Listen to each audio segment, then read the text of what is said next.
আসসালামু আলাইকুম রহমতুল্লাহ। যে সমস্ত শশা চাষি ভাইদের জমিতে আপনার ডাউনি মিলডিউ অথবা পাতা হলুদ হওয়া রোগ, পাতায় হয়তোবা আপনার ছোপ ছোপ দাগ, হলুদ দাগ দেখা যাচ্ছে, আপনি হয়তোবা অনেক স্প্রে করতেছেন কিন্তু পরিত্রাণ পাচ্ছেন না, আপনার জন্য খুবই সহজে এই রোগ থেকে পরিত্রাণের একটি মাধ্যম হলো সাইমোক্সানিল প্লাস ম্যানকোজেব স্প্রে করা।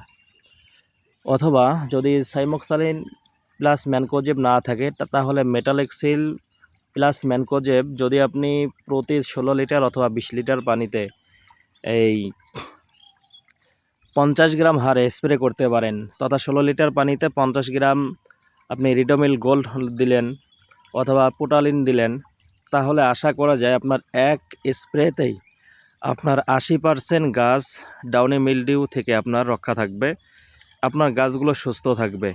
এবং যদি এটা আপনি প্রতিনিয়ত তথা আপনার 10 দিন 15 দিন পর পর যদি এটা করতে পারেন, আশা করা যায় এই ডাউনি মিলডিউ আসবে না।